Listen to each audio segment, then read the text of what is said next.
Silver just surged to a 7-week high, breaking back above $66 after today's CPI report gave the market exactly what it needed. Inflation came in at 3.4%, slightly lower than the month before, while core inflation also cooled down. That weakened the case for an immediate Federal Reserve rate hike, pressured the dollar, and sent silver surging to $66.90 before landing at $65.53, ending the day. Tomorrow at 8:30 a.m., the July PPI report drops. That could either confirm this breakout or stop it dead in its tracks. Now, the conversation isn't about whether silver can hold $60 anymore. Experts are now focused on the $80 range, but inflation isn't the only major story that's moving the market. President Trump also claimed that America has total control over the Strait of Hormuz, calling the U.S. naval blockade a wall of steel. Iran, however, says the strait remains blocked and negotiations with the United States have made absolutely zero progress. Silver now has cooler inflation, a weakening dollar, and escalating geopolitical pressure hitting it all at the same time. Silver is moving again, and the next 24 hours could determine whether $80 is officially back on the table.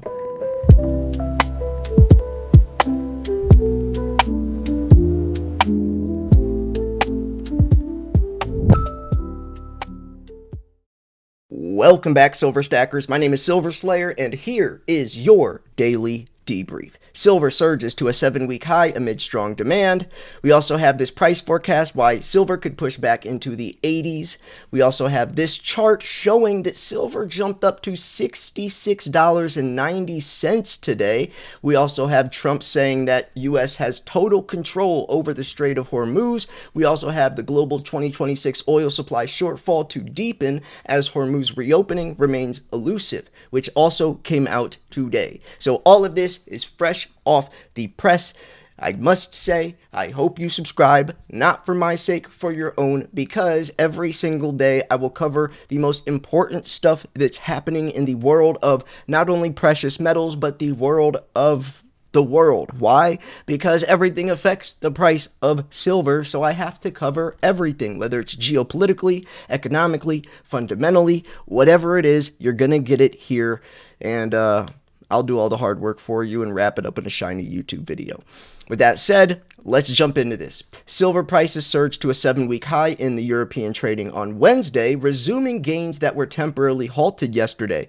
And remember, folks, tomorrow we have the July PPI report, which is also going to be big news. There's actually several different things that are approaching all the way until September, the middle of September, that are major events. So you better stay on the lookout. But right now, what's coming out is actually very bullish for silver, which is good.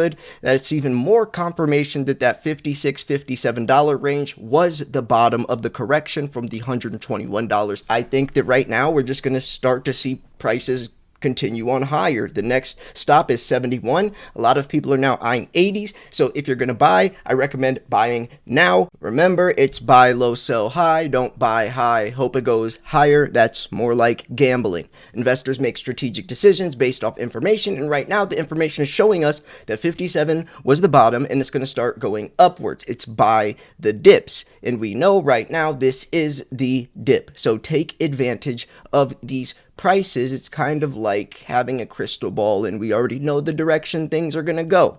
So I'm going to plug you guys in with the best place to buy, since I love all of my audience and I want you guys to be plugged in. So all you have to do to purchase from a safe, reliable, trusted place that has weekly specials and they price match, so you can't get it anywhere else that's cheaper unless you find like some random eBay seller that's not a business or anything. That's sketchy though.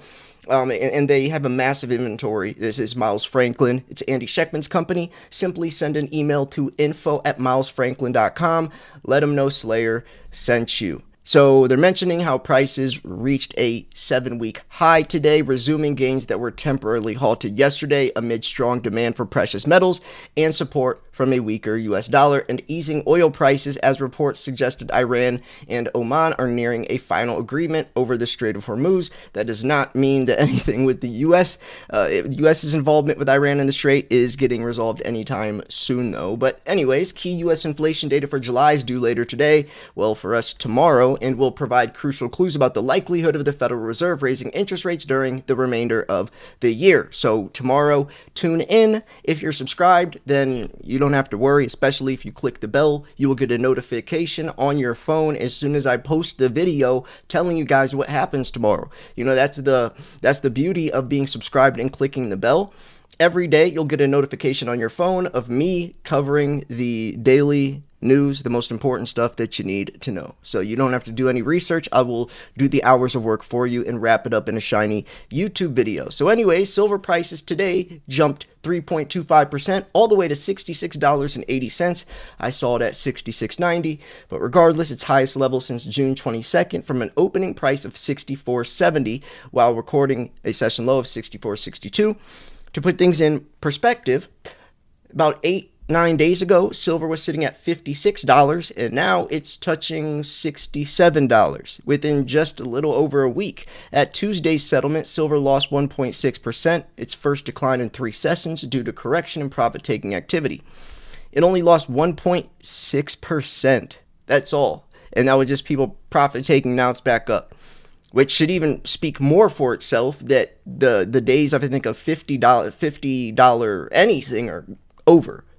Anything. I think that now we're approaching the maybe low 60s if things go down a little bit, but now we're going to start going upwards. The dollar weakened as sentiment improved across global markets amid media reports suggesting that Iran and Oman are nearing an agreement on arrangements governing navigation through the Strait of Hormuz. But like I mentioned, there is a lot of other stuff going on with the strait that I don't think is going to be too good for anyone thinking that things are going to be resolved. So we also have this that came out today. Qatar's foreign ministry spokesperson said negotiations between Oman and Iran over the strait have reached an advanced stage. Pakistan indicated that progress has been made towards a U.S.-Iran agreement despite compensation demands from both Washington and Tehran. What are they talking about? Well, Tehran is saying that the United States needs to rectify its behavior and also compensate them, while President Trump is saying that they actually have to compensate us because of the 6 decades of killing soldiers or something along those lines. So they're both saying that they need to compensate each other. And that was the latest progress from literally yesterday. So Pakistan's interior minister arrived in Tehran for talks with a senior Iranian official over the Strait of Hormuz crisis. So yeah, now let's keep moving on. Let's see why people are now talking about silver pushing back into the 80s. The price of silver could extend its recovery into 2027 with RBC's Fresnillo model assuming 77.48 2026 and 83.13 next year. So its operating assumptions put silver at an average of $77.48 an ounce in 2026, rising to 83 in 2027 before easing slightly to 80 in 2028. That is such a modest take that I don't think they actually believe, which is just so crazy because remember, their bullish move is like $77 in 2026 when silver, that's a $10 jump. That's a $10 jump with months to go in the year when silver just jumped $10 in not even a week. So people are just very, very, they're just, I don't know if they're just trying to save face or they genuinely think this stuff, but I don't know. I'm not, I'm not them, but I definitely think that next year could easily be around the hundreds again, maybe even surpassing that. Who knows, though? There's a lot of unknown variables. But I know right now that it's looking like 57 was the bottom, and now we are heading towards 70s. And that's just a fact. That's literally what the price is doing. And I go off facts, not assumptions or opinions. So the silver assumptions, that's funny, as soon as I say no assumptions. Silver assumptions form part of RBC's updated Fresnillo evaluation work rather than a standalone commodity strategy note, but they are nonetheless important because they feed directly into the miner's earnings and cash flow forecasts. This would result in a net cash balance of $2.2 billion by the end of the year, with no material growth capex expected until at least 2028. This should leave the group well set up to pay specials at the end of the year. Silver price outlook 83 assumption keeps upside case alive. So silver's back above its 20-day moving average and is approaching its 50-day average after bruising first half of the year. Yeah, if you just look at this chart, here's the $121 on January 29th, and you can just see the downfall. But now see over here, I don't know if you can see my mouse, but do you see where you know that line is and things have leveled out? It hasn't leveled out like that since the peak, and now it's going back up. So it's looking like that was the bottom, but who actually knows? We don't know. Now let's go into what Trump is saying. So Trump says the U.S. has total control over the Strait of Hormuz. He also said, like, we own their dollars or something like that. USA has total control. I think we will keep it. Our naval blockade is being called by everyone a wall of steel, and there's nothing Iran can do about it, he wrote on his Truth Social platform. So we also have this, which is important, the global 2026 oil supply shortfall to deepen. It's going to get even worse as Hormuz reopening remains elusive. So here's Reuters from today. Global oil supply will fall by 4.3 million barrels per day, around 4% this year. The international agency also said on Wednesday, as renewed hostilities in the Middle East disrupt supplies and plunge the world deeper into an oil market deficit. This U.S.-Iran ceasefire broke down last month, around a month after the parties signed a memorandum of understanding to end the war. And since then, tankers attacked in the Strait of Hormuz has resumed, and the conflict spread as Yemen's aligned Houthi rebels launched attacks in the Red Sea. Global oil, and this is a quote, global oil supply has fallen well below demand due to the Strait of Hormuz shutdown. The U.S. blockade of Iranian exports, attacks with the Bab el-Mandab Strait, and reduced Kazakh exports, which whatever that word is. The IEA, which advises industrialized countries, said in a monthly report, referring also to the drone attacks in the Black Sea affecting exports. This year's expected supply drop compares with the 3.7 million BPD forecast in the IEA's July report, and will take total supply of the Paris-based agency's lowest forecast yet for this year at 102.02 million BPD. So, yeah.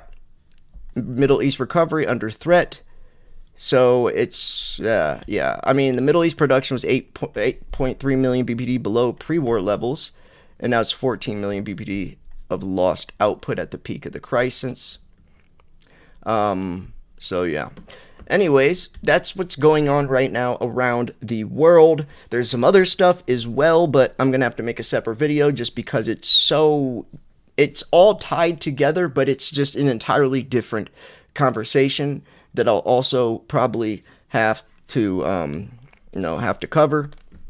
But right now, the most important stuff that you need to know, well, I can show you some other cool things. So Michael Oliver raises his silver target from $300 to $1,000 by 2027. Michael Oliver's massively raised his silver price target. Quote, I'm going to lift my target. I think silver will go berserk. On the other side of this congestion zone will be something that will drop jaws. So rapid, so quick that people just won't understand it. It wouldn't shock me if silver hits $1,000 at some point in the next year. Now, do I think silver is going to hit 1,000 by next year? No. Could it? Yes. But could it also not? Yes. Does anyone know? No. Should you think it will? You could hope it will, but should you think it's going to, or be confident that it's going to? No. Should you start placing orders in thoughts that it will? No. But could you just buy silver and just buy it, not for a get-rich-quick scheme of hitting $1,000 next year? Yes.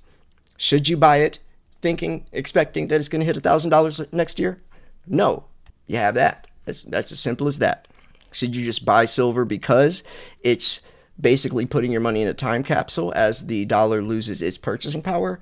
Yes. Should you invest into silver because you want to get rich quick? No. Is silver a get-rich-quick scheme? No. Should you look at silver's price and compare it to dollars' prices? No. What is money? Silver. Wait, money's a dollar. No. The dollar's lost 98% of its original purchasing power. Did you know in 1965, if you put away a $100 bill and a 1-ounce silver coin, right now, that $100 bill has lost 90.5% of its purchasing power, but that 1-ounce silver coin has gained 5,266%. So what's the better investment? Keeping your money in a bank account? Oh, you just want to save dollars? Or invest into precious metals? A 1965 Walking Liberty or a 1964 Walking Liberty $50 back in the day could get you a gallon of gas. That same exact coin today could get you a gallon of gas. But Slayer, gas isn't 50 cents. I know. But you could take that Walking Liberty $50, walk to your local coin shop, get yourself a couple gallons of gas, and still have some left over. The same coin can get you back in the day what it can today. It's like putting your money in a time capsule, folks. Literally putting your money in a time capsule. Why? Because silver's value isn't the price tag attached to it. It isn't the dollar amount attached to it. Like I just said, should you compare silver's price to dollars? No. Because if you did that, then you're missing the bigger picture. You would be looking at silver as 50 cents. Silver, the spot price is irrelevant. No matter who says that 1-ounce coin is worth what is irrelevant, because the coin's value is the silver inside of it, not the price tag attached to it. And once you understand that, then I think you become a true silver stacker. I'm going to wrap this video up here. I love you all, folks. Remember to subscribe. I hope I earned your subscription. Remember to subscribe and click the bell, because then you'll actually be notified. If you don't click the bell, then YouTube only sometimes, occasionally will notify you. You might miss a lot of stuff. And if you guys want a chance to win silver every single month, you have like a 1 out of 47 chance, because there's only 47 members, and every single month I do a spin the wheel. I put all the members' names in a wheel, and I choose someone, and they win a 1-ounce silver eagle. So if you guys want a chance every single month, and it's fun, you know, there's a members only live chat. You can DM me directly. Lots of stuff over there. It's patreon.com/silverslayer. Thanks for tuning in. This was Silver Slayer. I will see you guys tomorrow. Peace.